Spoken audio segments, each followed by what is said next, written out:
அனைவருக்கும் இனிய வணக்கங்கள். வரலாற்று சிறப்பு மிகுந்த தர்மபுரியில் வாழுகின்ற என் அன்பு சகோதர சகோதரிகளுக்கு வணக்கங்களை தெரிவித்துக் கொள்கின்றேன்.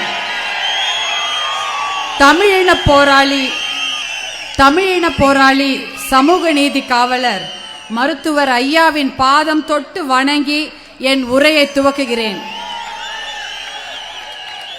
மருத்துவர் ஐயாவின் ஆசி பெற்ற வேட்பாளராகவும் நம்முடைய பாரத பிரதமரின் ஆசி பெற்ற வேட்பாளராகவும் தர்மபுரி தொகுதியில் தேசிய ஜனநாயக கூட்டணியில் பாராளுமன்ற வேட்பாளராக களம் இறங்கி இருக்கின்றேன்.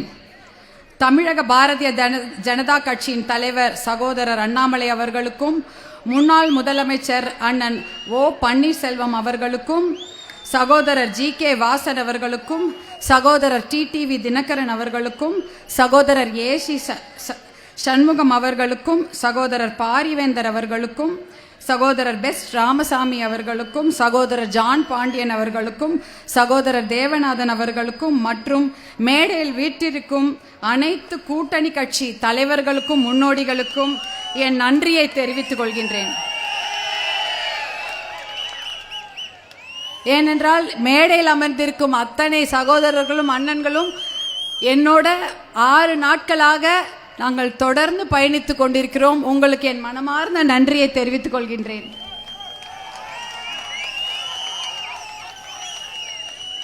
இந்த தேர்தல் கூட்டத்திற்கு தலைமை தாங்குகின்ற பாட்டாளி மக்கள் கட்சியின் கௌரவ தலைவர் சட்டமன்ற உறுப்பினர் தியாகச்செம்மல் அவர்களுக்கும் என் பணிவான வணக்கத்தை தெரிவித்துக் கொள்கின்றேன். இந்த தொகுதியின் முன்னாள் பாராளுமன்ற உறுப்பினர் பாட்டாளி மக்கள் கட்சியின் தலைவர் மருத்துவர் அன்புமணி ராமதாஸ் அவர்களுக்கும் என் வணக்கத்தை தெரிவித்துக் கொள்கின்றேன். இன்று மேடைக்கு கீழே அமர்ந்திருக்கும் என் சிங்க பெண்களுக்கும், எங்கள் சிங்கங்களுக்கும், இளம் சிங்கங்களுக்கும் என்னுடைய அன்பான வணக்கங்கள். உங்களோடு தான் கடந்த 1 வாரமாக நான் பயணித்துக் கொண்டிருக்கின்றேன். தகடூர் மகளாகவே என்னை நான் கருதுகின்றேன். தர்மபுரி எனக்கு தாய் வீடு போலத்தான். தர்மபுரிக்கு 15 ஆண்டு காலமாக நான் வந்து கொண்டிருக்கிறேன். எனக்கு தர்மபுரி புதிதல்ல. உங்களில் ஒருத்தியாகவே, உங்கள் குடும்பத்தின் மகளாகவே, உங்கள் குடும்பத்தின் சகோதரியாகவே நான் என்னை கருதி கொள்கின்றேன்.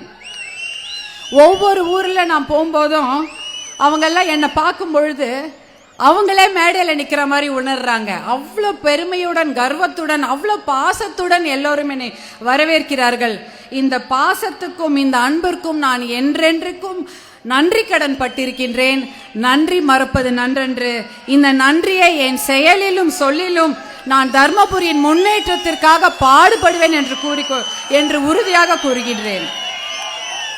தர்மபுரியில் நிலவும் கடுமையான குடிநீர் தட்டுப்பாட்டிற்கு, அதை போக்குவதற்கு கடுமையாக உழைப்பேன், உண்மையாக உழைப்பேன். மருத்துவர் ஐயாவின் போராட்டத்தினால்தான், அவருடைய தொடர் முயற்சியால் தான் ஒகேனக்கல் கூட்டு குடிநீர் திட்டம் கொண்டு வரப்பட்டது. மருத்துவர் அன்புமணி ராமதாஸ் அவர்களின் தொடர் முயற்சியால் தான் மொரப்பூர் ரயில்வே திட்டம் 80 ஆண்டுகால கனவு திட்டம் நனவாகியது. அவருடைய முயற்சியால் தான் நீர்ப்பாசன திட்டங்கள் கண்டறியப்பட்டு ஆவணப்படுத்தப்பட்டது. நான் தர்மபுரி காவிரி உபரி நீர் திட்டம் கொண்டு வருவதற்கு அதற்காக உண்மையாக உழைப்பேன், கண்டிப்பாக உழைப்பேன். அதற்காக அதை கொண்டு வருவதற்கு உறுதியாக இருக்கிறேன். கண்டிப்பாக அதை கொண்டு வருவேன் என்று உறுதி கூறுகின்றேன். நம்முடைய குடும்பங்கள்ல, ஒவ்வொரு குடும்பங்கள்லையும் எல்லாரும் பிரிஞ்சிருக்கிறாங்க. ஒருத்தர் கூட ஒரு குடும்பத்துல கூட எல்லாரும் ஒரே ஊர்ல இல்ல, பாதி பேர் வெளியூர்ல இருக்காங்க. அந்த தர்மபுரியின் மண்ணின் மைந்தர்களை மறுபடி நம்ம ஊருக்கு கொண்டு வரணும்னா நிறைய தொழிற்சாலைகள் அமைக்கப்பட வேண்டும். இந்த சிப்காட் வளாகத்தில் மிகப்பெரிய தொழிற்சாலைகளை அமைத்து குடும்பத்தில் ஒருவருக்காவது வேலை கொடுக்க நான் கண்டிப்பாக உறுதியுடன் பாடுபடுவேன் என்று இங்கு கூறிக்கொள்கின்றேன். என்னுடைய சகோதரிகளை ஒரு நாளும் நான் பார்த்துட்டு இருக்கிறேன். அவர்கள் கண்ணீருக்கு இருக்கு ஒரே காரணம் என்னன்னா, அது மது பழக்கமும் போதை பழக்கமும் தான். அதை ஒழிப்பதற்கு முதல் குரல் நான் தான் கொடுப்பேன். அதற்காக உறுதியாக எங்க வேணாலும் போய் போராட நான் தயாராக இருக்கின்றேன். அதே போல நம்முடைய பெண் கல்வி, பெண்களின் பொருளாதார சுதந்திரம், பெண்களின் பாதுகாப்பிற்காக முதல் ஆளாக நான் தான் போய் நிற்பேன் என்று உறுதி கூறுகின்றேன். மொரப்பூர் ரயில்வே திட்டம் கனவு திட்டம்.